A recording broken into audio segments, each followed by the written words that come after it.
Hello, ladies and gentlemen. This is Nishant, and welcome to another episode of the Nishant Garg Show.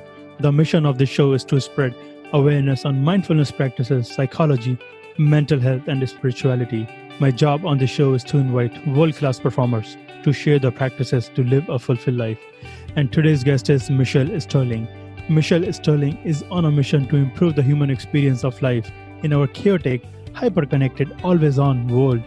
Combining her expertise in organizational learning and performance with findings from the latest scientific research, Michelle generates fresh insights on the human experience with one simple goal in mind: help others learn ways to show up more fully in life without sacrificing their uniqueness. As the founder of Vis Activa, Michelle leverages nearly 30 years worth of experiences in her work, helping individuals, leaders, and organizations get their desired results without adding to the noise. Whether teaching, speaking, or coaching, her contagious enthusiasm helps others rekindle their desire to learn, explore, and create the life they have always wanted to live. And now let the episode begin. Michelle, welcome to the show. Thanks so much. My pleasure. And, looking at your profile, you have more than 30 years of experience. I'm sure we have a lot to discuss in this conversation, ranging from emotional well-being, productivity, fulfillment, well-being, inner peace. We are going to have a wide range of conversation, and I'm sure our listeners will have a fun along this way. 30 years is a long time. You can do a lot of things in 30 years. I've gathered a lot of experiences. Well, I'm looking forward to that. So how would your family describe now what you do for a living? That's an interesting question. So typically when I describe what I do for a living, I would say that I create training programs and create training content that helps people understand themselves so that they can navigate life more comfortably and more as themselves. Typically when I say that, people go, "Oh, so you're a life coach." And I come at it from a different angle that, I started doing this long before there was such a career as a life coach, but there are a lot of crossover similarities. And you just mentioned that understanding yourself, and this is a very broad topic.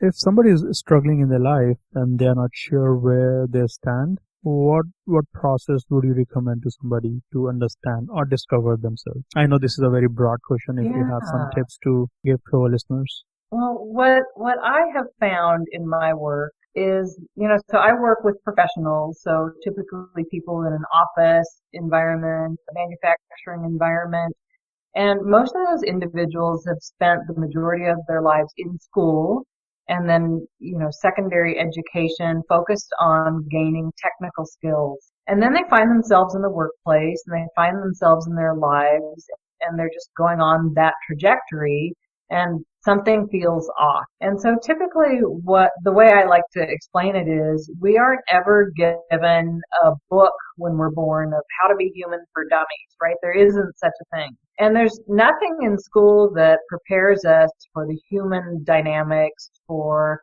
the things that we're going to experience in a work environment and in our relationships. There's no focus on that. And so a lot of times when people are feeling disconnected or unmotivated or confused or unfulfilled, it's because of these human aspects that they've never been taught. And so it's really fun to just say, well, let's just break down what's happening and what you're feeling and where it's coming from and why you're feeling that way. And the minute that people can start to understand that there is a science to it, there's an explanation for it, and that it's something that they can read about and learn and understand, it helps them gain the confidence to navigate more comfortably. And before Does that make sense? Yeah, it does. And before we get into the weeds of all this, I would like to ask you, what motivated you to get into this kind of work to help people understand themselves and discover themselves? Oh, I'm guessing, I'm not alone, but it was because my life was so messed up. My mom always says that I walked around my entire life, trying to fix the planet. And my memory of it was looking around and thinking, we don't have to live this way. There's got to be a better way. And so, I was following the typical trajectory and it just wasn't working for me. And so I, tried to figure out where I had gotten off path.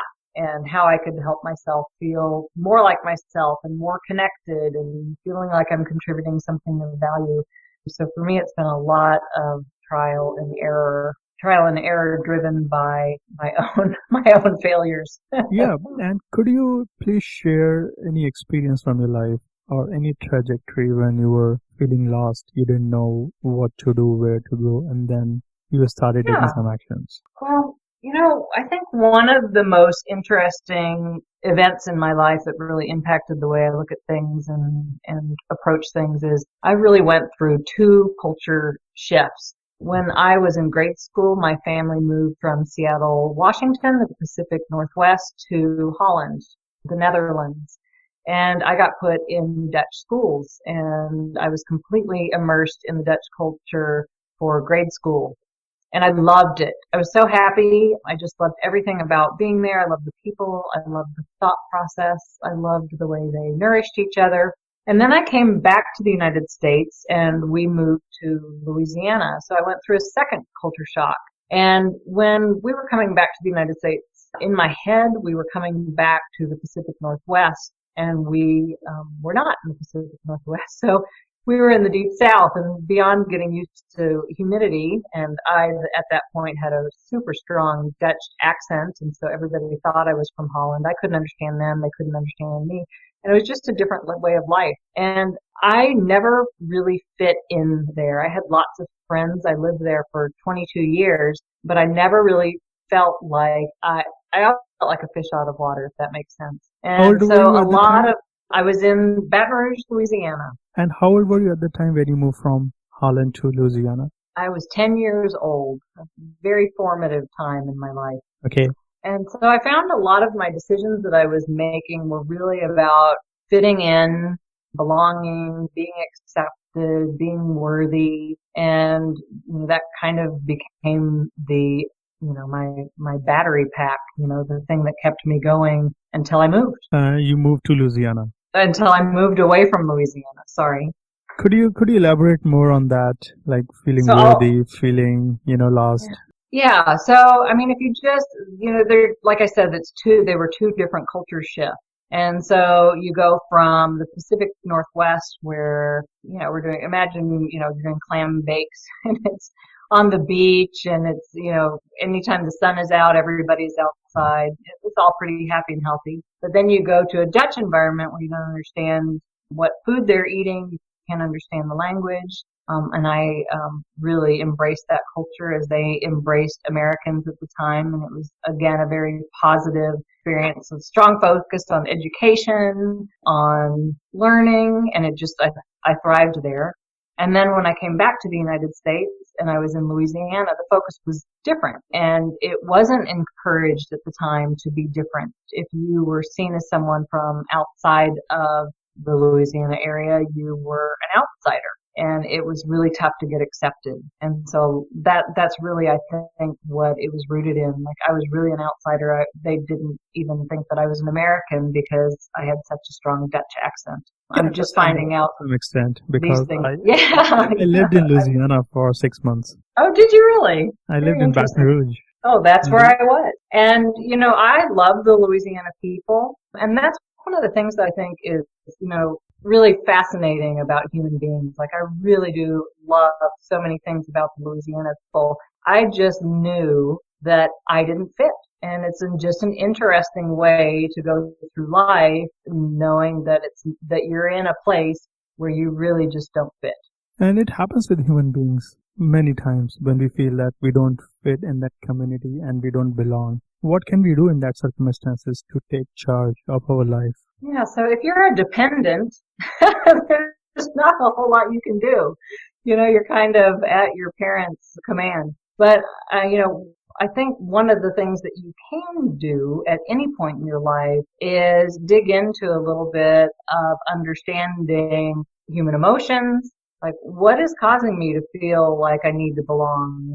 How can I give to myself what I'm looking for from other people? You really can do some of that exploration, but I think the most interesting time where you can start to take control, I hesitate to use the word control, but charge, is when you are no longer a dependent and when you really are taking responsibility for yourself. For me, that was, of course, in the 20s, and I was in the middle of a lot of bad decisions.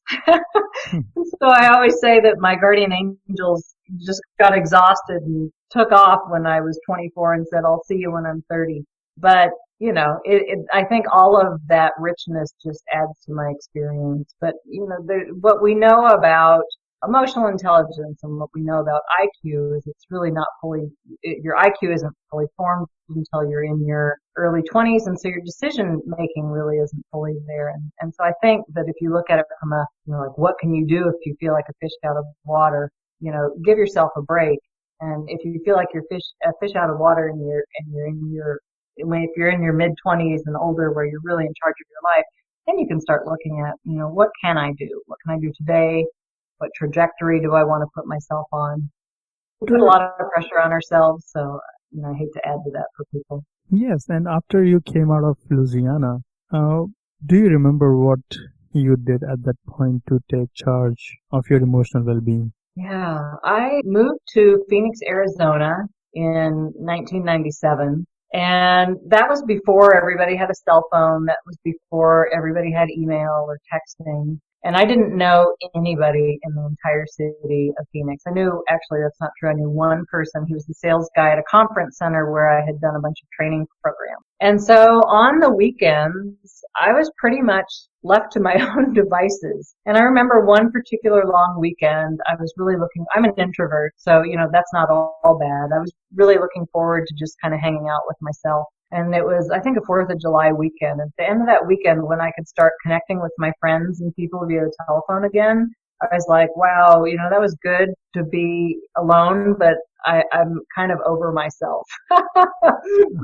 And so that's when I started saying, all right, so I've had this time alone. I know that I'm in the place that I want to be. I would just get in my car and drive around and say, oh my gosh, it's so beautiful here. Good job, me, for getting me to the right location. Now, what do I want to add back into my life that's going to create that life that I always imagined? And, so it's adding back in what type of friends, what type of activities, what do I want to be doing with my work time? What does that look like? What do I want to be doing in my spare time? And I just slowly pieced it back together. And is it about creating the best days in our life? Well, that's where I am now. It's interesting that you say that. Like, I'm right now even focusing on the best moments. Like, I'm in this thing where I'm focusing on, personally for me, where I'm exploring micro moments. And I was looking at the aspect from emotional intelligence of impulse control, where we always think that impulse control is to avoid acting out negatively. But I'm reading so much now about what people are doing when they're sheltered at home. And I think that in the micro moments where we make a decision that, yeah, I'm going to binge watch this show again, or I'm going to do something that will make me feel valuable, that's where the magic is. So yeah, I think every day is a reset point, and the magic I'm finding is even down to the moment where you make those decisions.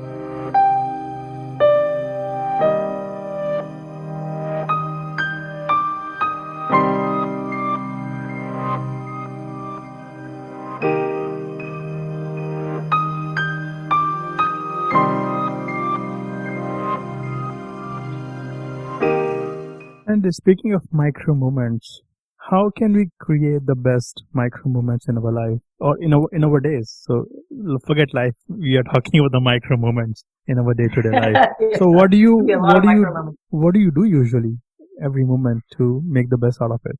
Well, the first thing that I do is I start my day and I kind of create a theme for myself for the day. It's like, what do I want to get out of this day? So let's just call, it's like, anytime they do a movie and it's like take two, it's like that board has clicked. We have a fresh start. What do I want to get out of today? Like, is there an emotion that I haven't experienced in a while that I want to be my theme for the day? Is there a task that would feel really good to get completed today? Is there some need that I have, like a need to, get my oil changed in my car, a need to experience kindness?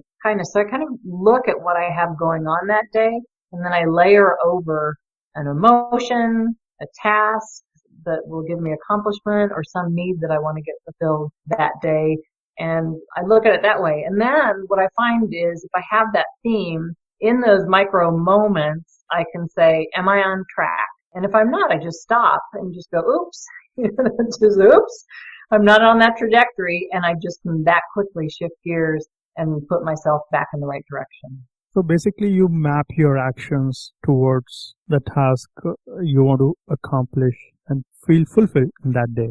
Yeah, that's a nice way of putting it. Absolutely. And so when you do that practice in the morning, do you have it in the mental way of doing it, or do you do this on a paper or on a computer? Well, I don't do it on a computer. I'm really not much of a computer person, but I know that works for some people. I like to write.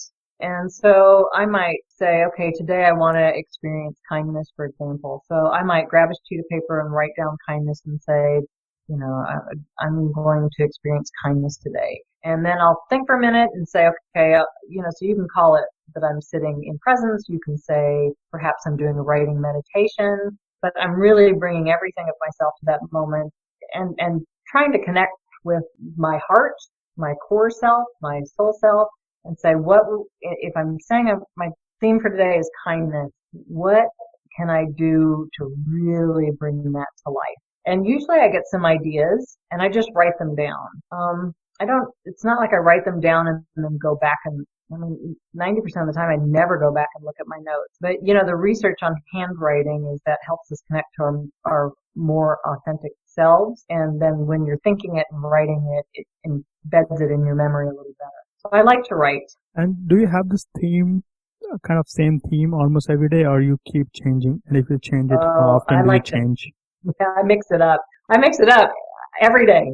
And because I get bored easily. So I mix it up every day. And sometimes if theme isn't working for the day, I'll even change it in the day.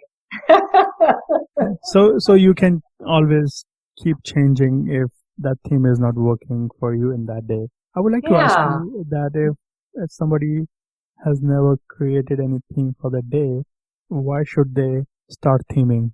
It's fun. I think what I really enjoy is that sense that you're writing your own movie script, so to say, right? So there's so many things in our lives that we have no control over. But once you start creating a theme for your day, you can really see how much it has a ripple effect on the way that you experience your life. And you're in charge of that. And, there's so much stuff out there that it's like, well, you can't control other people. You can only control your response. And so much of that stuff feels heavy to me, like an extra responsibility.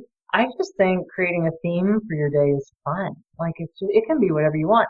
And honestly, I've had days where I've said, my theme today is going to be frustrated, and I'm just going to feel this frustration, and I'm going to feel this frustration that I'm feeling to its maximum capacity. And then even when I do that, it has a sense of lightheartedness about it. It's just like, it's all okay. Let's just do it. Let me ask you this. People try to stay away from frustration and upset feelings. Then why do you set a theme for yourself to feel frustrated? Because I'm going to anyway. And the more I try to smush it down, the more bottled up it gets, and it's going to come out at some point. And I'd rather have it come out, and I'd rather be processing it when I'm doing it on the lower end rather than, have it come out on somebody unintended. Are you saying that it's okay to feel frustrated and still be able to achieve our goals and desires? Absolutely. You don't want to get stuck in it. And I think, there's so many times that we make emotions wrong, right? We put labels on them, and that doesn't do us any good. So if you're feeling frustrated, go ahead and feel the frustration. You can say, why am I feeling this? Is there anything I can do about it? If not, then I'm just going to just feel this frustration to its maximum capacity. You can put a time limit. I'm going to be super frustrated for the next 60 minutes, and I might even write down everything that I'm frustrated about, and then I'm going to let it go. And what you find is once you habitualize that, or you just allow yourself to feel all your emotions without labeling them, it flows so much better. You don't get stuck in them. This is all about self-acceptance and self-compassion. Oh, nicely said. Yes. So you just mentioned that releasing your frustration through different ways of writing. Is there any other practice you pursue to let go of frustration? Sometimes if I'm feeling it, I really will set a timer. Like I'll just say, I'm going to sit here. I'll even tell my husband, don't bother me for 15 minutes. I'm going to be over here brooding. And I just sit and I just feel it. And so when I say feel it, what I'll do is I pay really close attention to my body. Like, where does this frustration live? Sometimes it's in my chest. Sometimes it's in my lower right arm. Sometimes it can be in my stomach. And I just feel like, where is it? Is it living in my hip? Like, where am I experiencing this? And then I put all of my attention on the space where I'm feeling it. And I might say, I love you, body, for showing me where this is living right now. You know, if I'm in that mood. Or I might say, that's so fascinating that our bodies can hold these emotions in interesting spots. Let me see if I put all my attention on it, if I can dissipate it and help it move on. You know, so there's always like an attention to an area of the body where it lives, and then some story that I'm narrating while I'm paying attention to it. So a couple different ways. And as I mentioned, I could also just sit and just write down all the things that I'm frustrated about. You know, if it's nighttime, I might take it outside and put it in the fireplace and burn it. So okay, I'm letting it go. Really big on, This is like very powerful practice. I think this is one of the spiritual practices, to write down all your feelings on a paper and then burn it down. It feels good, doesn't it? I have never tried that, but some of my guests on this podcast have mentioned this practice, spiritual practice, to try this because it has some cosmos connection. I'm not sure how that works, but people do it. Yeah. Well, I've found it works. There are, if you get into the spirituality, cosmos aspect of it, there's new moon intentions where you're creating new intentions for yourself for the month. And then there's full moon intentions where you're releasing things that are no longer working for you. And I've really gotten into the practice just because I love the moon and I love the full moon. And if it's a beautiful night, to have an excuse to go sit outside and just let go of things that aren't working for me, again, is a fun and uplifting experience for me. So at the end of that, I always do, I don't call it a ceremonial, but I always throw those sheets of paper in the fireplace and just watch the smoke take everything away. It's like, let it go. It's up and out. And people who want to do this practice, please make sure of your surroundings before you burn down anything. Yeah, I'm usually doing it in a fireplace. Absolutely. Yes, absolutely. Don't burn down your house. That would not be good. So, speaking of frustration again, do you think our frustration comes from our feelings of overwhelmed? Well, I think they can come from lots of different places.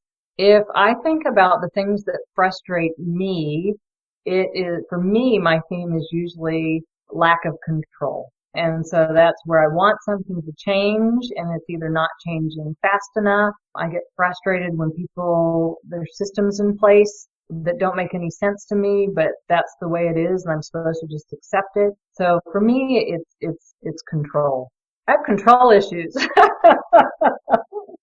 I think this is the need of human beings to control things. Then we get emotionally aware and emotionally intelligent of what we want to control and not. And in your company, Vis Activa Learning, you speak about improving your performance. So what kind of performance you talk about to improve? When I work with organizations, there's usually, some targets that they're looking at to improve. So, but I don't look at let's create more widgets. I look at how can you reduce turnover, increase employee engagement, increase people's sense of well-being, increase job satisfaction, that type of performance. So on a larger scale. When I'm working with individuals, my primary goal is that they can go home at the end of the week and feel like they contributed value, made a difference, and used their time well. And what are those practices in that performance improvement plan for the individuals? Because we all want to be alive at the end of the week, at the end of the day. We want to feel elevated. We want to feel that we matter in this life. But unfortunately, it doesn't happen all the time. So what practices we can cultivate in our day-to-day life? So like we were talking about, so for me, it's having my daily theme. I think it's super important to look out look at the layout of your week and what you're going to be experiencing. Like what is already scheduled? What work do you have to get done? What non-work is happening? And really look at it and say, okay, how is this week going to flow? And if you have a lot of heavy stuff in there or a lot of brainy stuff in there, what can you insert to lighten things up? What can you insert to give yourself a break? So really, it's starting to look at your week on a experience basis, right? So if I know I'm going to have 3 really tough conversations on Tuesday, I want to make it a point to get outside and do some exercise or be out in nature Tuesday night. So it's planning for what, like this is going to stress me. What are the things that I like to do to recover, and then make sure that I do that. The same thing when you're scheduling meetings. If you have a meeting that you know that you're doing a presentation, you might be stressed about it. Don't schedule something that goes right up until that meeting starts, where you walk into that meeting running late, behind schedule, worried. Schedule your week out as much as you can so that you can ebb and flow the way that you would naturally ebb and flow. So that's one piece of it. The other piece is bringing, I really like to help people figure out ways that they can bring their unique value to a situation. I think that one of the tragedies of corporate America is that there's this idea of one right way to be a good employee. And that whole 9-box thing that people do, where it can be very subjective, how people feel about the person that they're evaluating. And there's this idea of what good looks like. And so people shut themselves down a lot to try and fit in that box. And maybe I'm sensitive to that because that was my experience when I was living in Louisiana. It was a lot of shutting down the things that made me unique. And so I like to help people connect with the things that make them unique, and then find simple ways that they can kind of start inserting that into their day-to-day. For example, yeah, go ahead. Go ahead. Well, so for example, if they know that one of the things that makes them unique is that they are super creative, and they're very creative, but they're working with a group of accountants, say, who that's just going to be a giant, what's it called when you categorize people? But anyway, so let's just say there's a very creative person working with a non-creative group of accountants. How can that person bring their creativity to their work? And so you look for simple little ways that they can infuse what they're doing anyway with something that feels creative to them. Does that make sense? It does. And speaking of finding our unique value and talent in any area of life, it doesn't have to be in the professional life. It is very mandatory in our personal life. And most of the time we may drift away from our unique well-being and unique ways of being.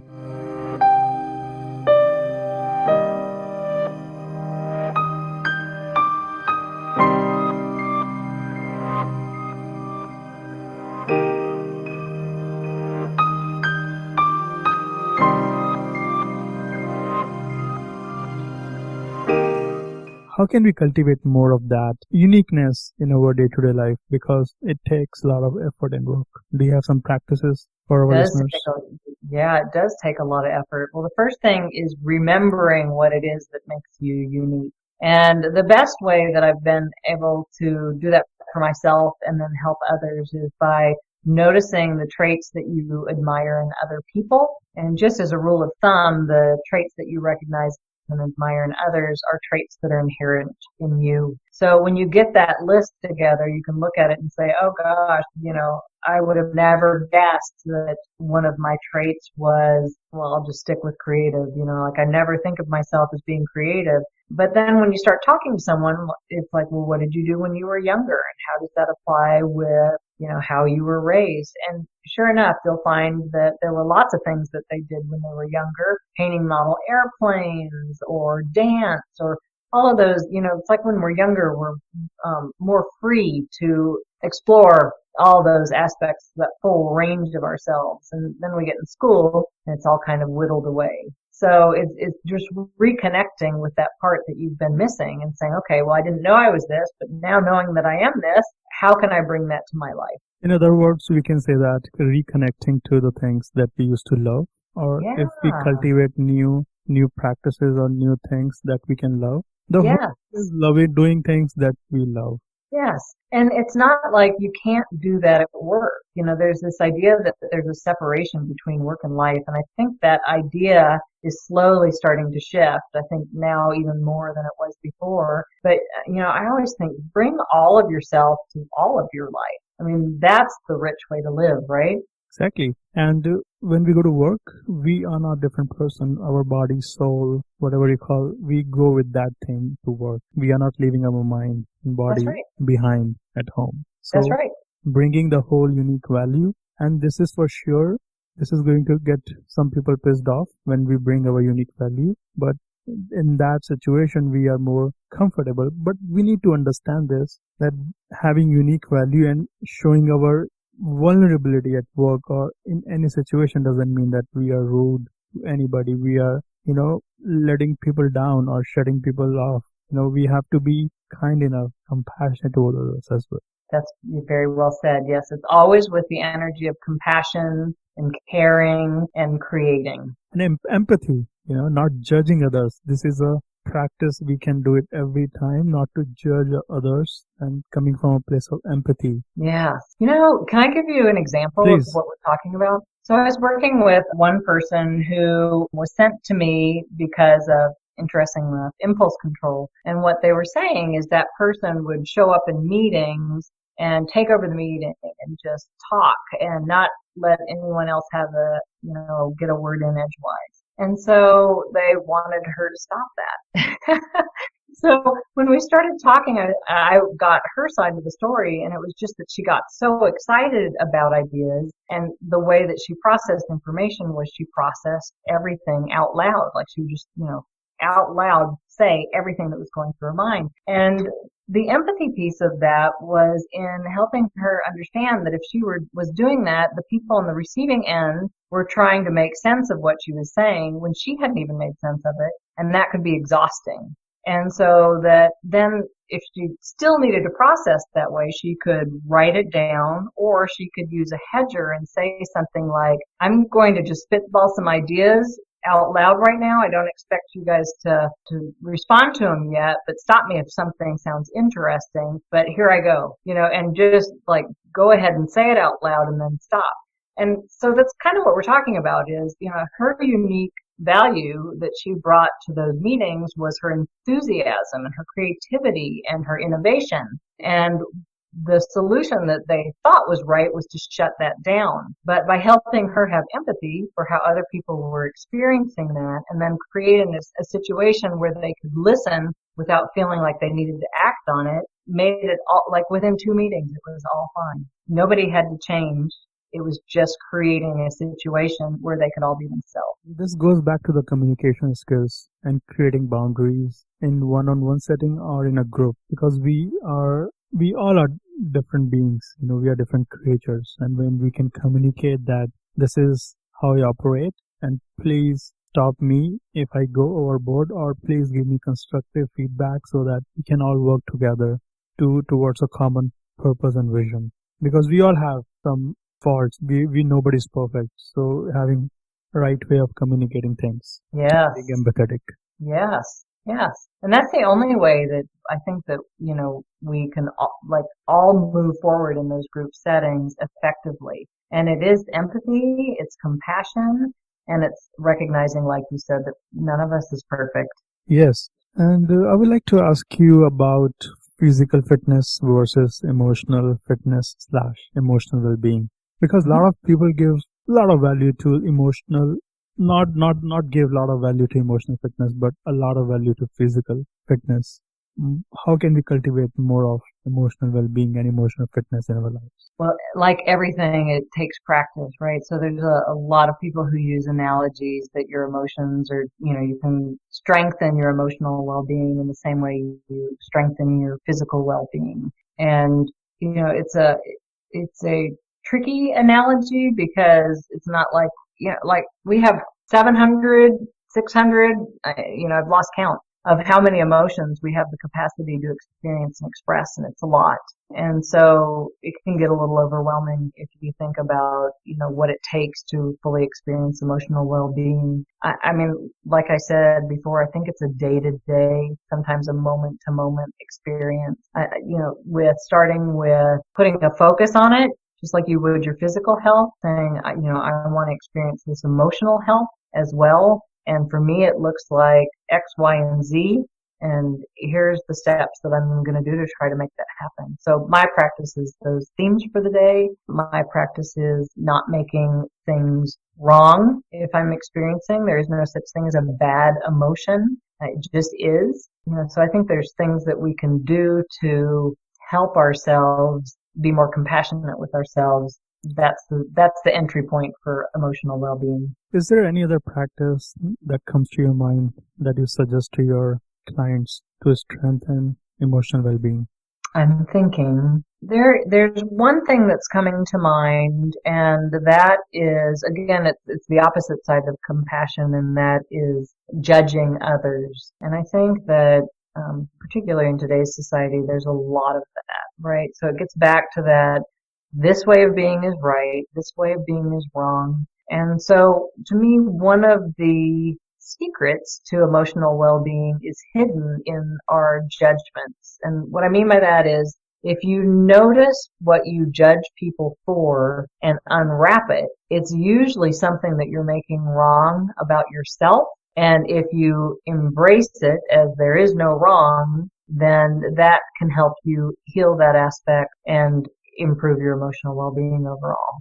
That is very powerful. It requires a lot of self-awareness. Yes, self-awareness is key, isn't it, to emotional well-being for sure. Is there any other book or books that you can recommend to our listeners to strengthen emotional well-being? Well, I read a lot. So I think that if you read any book that is a business book, that is a biography, an autobiography, that is a self-help book, if you look at it and you're seeking out tips for emotional well-being, you will find them. They are everywhere. It's just like, when we're talking about my life story, there are, nuggets of my finding emotional well-being or not emotional well-being to start in my story. And so I think to me, emotions are the soundtrack of our life. We have all these facts, which are the things that we have done, but it's the emotions that create the soundtrack and the way that we experience it. So I think that you'll find it in everything. I like books, like one of my books that I always recommend is 7 Habits of Highly Effective People by Stephen Covey. It was one of the first, I think, business self-help books out there, leadership books that was out there.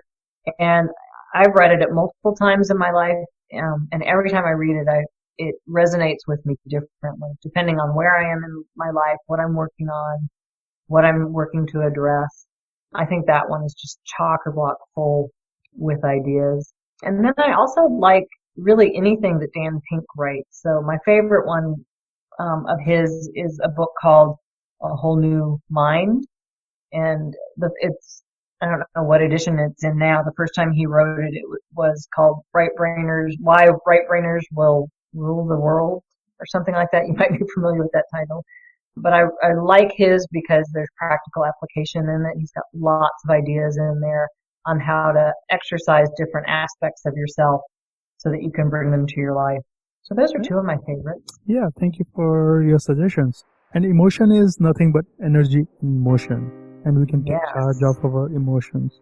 I feel this, and I think about it all the time, that emotional fitness and emotional well-being is the number one thing in life.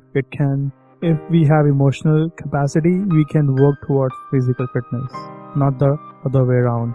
It's all about emotions. Heart attack and breakups, all those communication problems, it all arises from not having the capacity to go deeper into our emotions and understand others' emotions as well. Right. It's where you sit there and go, what is happening? I don't understand what is happening right now. And that's what I think is just so interesting, is they're so important the way that we all experience our lives, yet we get so little training in how to understand and navigate them. So I'm Navigating working to is change that. challenging. It's a challenge every single day, every single moment.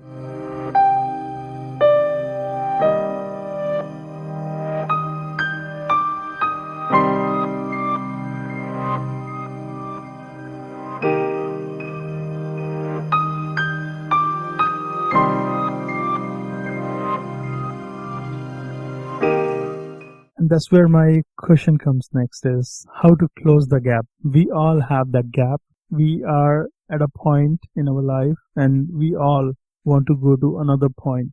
Let's say point B, from point A to point B. And there is this always gap and we create that gap on our own. So how should we bridge that gap if that gap is not serving us? Well, I mean, you can go to the traditional methods of goal setting.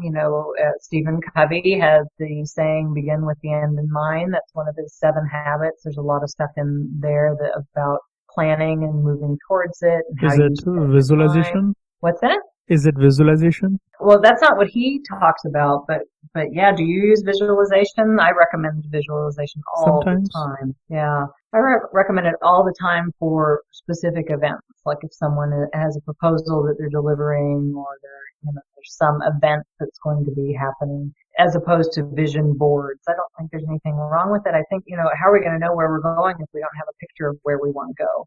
That's just kind of lollygagging through life. So I think it is super important to try and figure out what you want your life to look like. But for me, it's all about the experience, right? It's like, what do I want to experience in life? So that I'm doing, people have what they call, what is it called? Their bucket list. Bucket list. Yeah. And so there's things that they want to experience before they die. And, why wait? I mean, if you look at the root of all of those experiences, so for example, if one of my experiences is, I want to go to Italy and visit Italy and see all of the stuff that makes Italy Italy. I want to eat their food, quite frankly. So if I want to go there, then what is the experience about for me? Well, the experience is I want to hear a different language. I want to see the architecture. I want to taste the food. There's ways that you can embed those experiences in your life and have parallel experience without actually physically going to Italy. And I think it's super important to look at those things that we think, I want to have these experiences in my life and start creating mini versions of them along the way. And it's all about experiences. We all want to feel those experiences, and that's where we set all those goals. Because when we achieve those goals, we feel that feeling. And that's when having those practices to think the end. It's about having those feelings now itself before we achieve that thing. Yes. And then you create room for more. So if, I know when I first moved to Arizona, I had a tiny, tiny yard, and I would just imagine having a space where flowers could grow, and the bougainvillea, the pink flower, just grows beautifully here. And so I had this, wanting to be surrounded by local native flowers.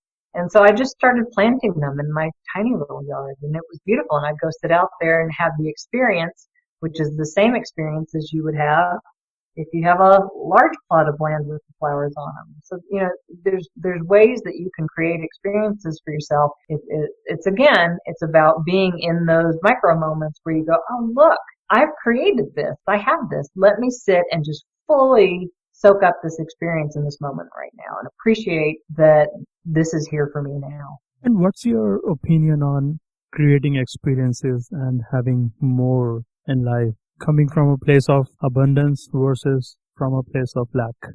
Yeah, no, I will confess that that's a tricky one for me because I have a tendency to focus on what's left to be done, what isn't working, what do I need to fix. And so that's something that I have to constantly remind myself to shift gears on. And, it's so easy to say that it's not about what you have, it's about what you do with what you have. It's a whole different thing to be completely frustrated that you need a new washing machine and the one that you want is more than you have budget for. So, so I will confess that that is absolutely one that I struggle with. But again, nature is a huge course correction for me. Like if I find myself in that scarcity mindset or in that I don't have enough mindset, all I do is get out and walk around. I'll go somewhere that I think is, I don't know, it's like we have canals in the Phoenix area. I'll go walk on one of the canals and look for birds. I will go to the Desert Botanical Garden and look at their latest art installation. So for me to shift gears, it's all about appreciating what others have done that is already out there, that, whether it's the Hopi Indians who came before me and came up with the idea of the canals, or whether it's artists who are creating. I just really have to shift gears. And then when I look around, I'm like, oh my gosh, there's so many options and there's so many people creating and there's so much stuff to look at. I'm just a tiny drop. And of course I have enough. Of course I have enough. And Yeah. of course I am enough. And we are never going to get enough. There is so much noise in the world that, it again goes back to the spiritual side that, we are enough. And we Yeah. can still have more, but if we think that we have everything what we want, it's okay to seek for more. But if we have to be feeling abundant before we Yes. seek for more, otherwise Yes. we are constantly moving towards something from a place of scarcity mindset, and that does not serve well. And we constantly criticize ourselves in that mode, and we always beat ourselves. I have been there. It happens on and off, and that's when our self-awareness comes into play, and then we release, and then we, go for nature walks and take a pause, sacred pause, slow down in life to really think about where we are heading. There is a saying, I don't remember who said that if we find ourselves, or if you find yourself in a crowd, it's time to take a pause. I think I'm paraphrasing for sure. If you find yourself in a crowd, it's time to take a pause because that's you're unique. interesting. You're unique. Maybe you get to create and craft your unique path. We all have that unique path, and every path connects to the same eternity in terms of the spiritual side. Yeah, but isn't that exciting? It is, and since we were talking about writing down, creating our moments, creating our life, and these days I would confess this week I've been spending 2 to 3 hours just journaling, writing down, thinking big picture where I'm heading. And when I do that, it creates a lot of overwhelmed feeling. We have so many things on 5 to 6 pages that you have written down. Now you have to plan, you have to take action. It looks Yeah. good on paper, but when you take action, when you strategize those action items, then the rubber meets the ground. Yeah. Yeah, it's always that one first step. It's like, what's one thing I can do today? What's that one next step? And that's how I keep myself going. And sometimes I look back and I go, oh my gosh, it's been 6 weeks. I haven't done much, but I've done Yeah. one step every day. And So, in that action step, do you ever judge yourself? well, yeah, I mean, so the goal is to just keep moving forward, right? So if you say, the one thing I'm going to do today is, look at this one website. Like I make a commitment to myself. I think that's the key. Make a commitment to myself to pursue this, goal or this dream or this vision or whatever it may be, this task, this thing I want to create, this experience I want to create. So what's one thing that I can do? Like I can't get the whole thing done, but what's one thing I can do? And I make that commitment to myself. And then when I meet it, I have a little congratulations myself moment, which I Reward. don't think we do It's a enough, reward. right? It's like, yay me! I did what I said I was going to do for myself. I keep those commitments to myself. And And, speaking of one thing, there is a book called The One Thing. When you feel overwhelmed, you just ask yourself, keep asking yourself, what is the one thing I can do right now that will give me the most satisfaction? oh, that's beautiful. Yeah, perfect. So I do this practice a lot and lot these days, asking myself this question, what is the one thing I can do right now? I know I have 5 things to do, but I cannot complete all those 5 things. What is that one thing? If I do it right now, that will give me the most satisfaction today, so that I can sleep Yeah, better. nice. And asking another question that I borrowed from Tim Ferriss, that what would it look like if this thing is easier because getting to the path of tough is always there. We can always pick that path where things are tough. What would it look like if this is stupid simple? Yeah, nice. Asking this question all the time. Okay, you are, because we human beings want to be complex. We feel that if any solution is not complex, it means it is not worth of doing it. We love grappling, don't we? And before, I'm digressing, but last thing I would like to add on this is, if I ask myself, if I need something from some busy person and they don't have time to read your email, how can I craft my email so that I get a response? Changing some terms here and there, how, thinking along those lines. If you ask yourself better questions, you will come up with some better answers. And experimenting with life, we always stuck in that goal setting mode that there is only one way. There are so many things we can experiment with that. If one is not, try things, we never know. Experimentation. Yeah. Oh, that's so flexible. That's mental agility. It requires a lot of effort. And personally, for 2020, my word for 2020 is experiment. And this podcast came out of the experimentation. My goal was, before I quit, I'll do 5. And how many have you done now? So by May, I should be close to 50. Very good. See, look at that. Just one at a time. One at a time. It's going to be a challenge, Moving towards your goals are not going to be easy. It's going to be damn challenging. It's going to be so super stressful, and thus when your emotional agility, your emotional well-being, how you cultivate inner peace, all those things come. Yeah, so I have my theme for this year, and I have 3 sentences, incomplete sentences, so don't grammar check them, Please. But written out on an index card that I have in front of my computer, and these 3 are: make life simpler, end the inner struggle, live more thoughtfully. Well, that is amazing. If we all human beings can have some theme in our lives, our life will be amazing, fruitful, and fulfilled. Yes. And so it's all that stuff that you're talking about is moving towards those goals, not struggling with them, finding a simpler way, living more thoughtfully and looking at options, and really just, for me, that's my recipe for enjoying the experience. And this is for me actually, and those self-comparison always comes. We compare, or speaking for myself, that comparison always comes with somebody who is already achieving at the highest level. And when I take a pause and see their life, they have struggled. Mm-hmm.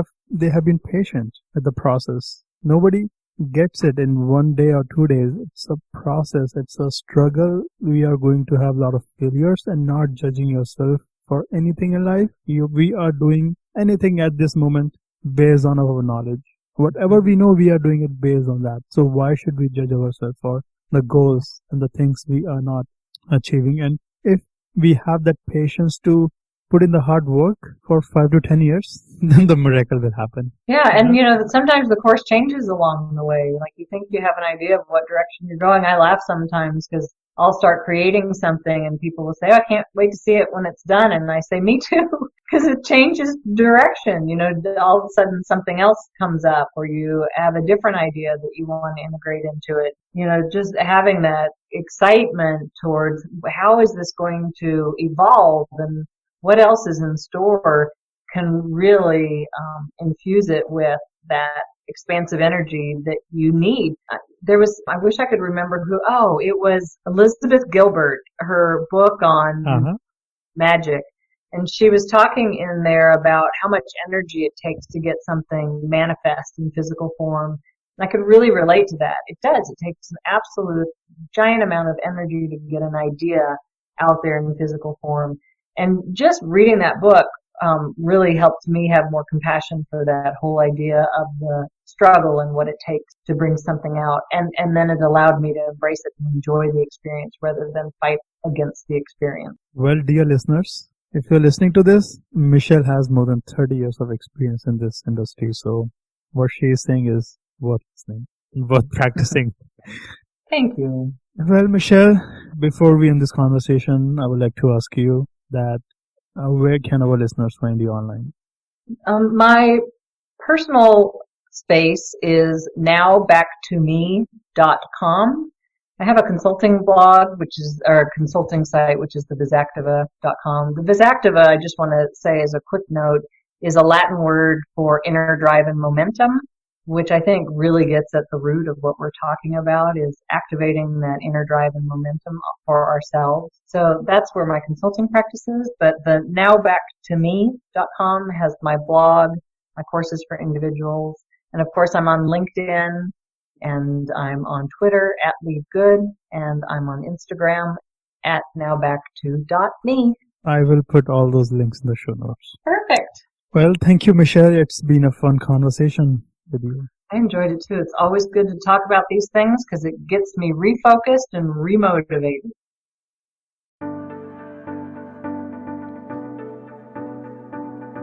Thank you for listening to this podcast episode today. I hope you learned from this episode that you can apply in your life. If you did enjoy this, please subscribe to the podcast, The Nishant Garg Show, on Apple Podcast. You can also subscribe to the show through my website, https://nishantgarg.me,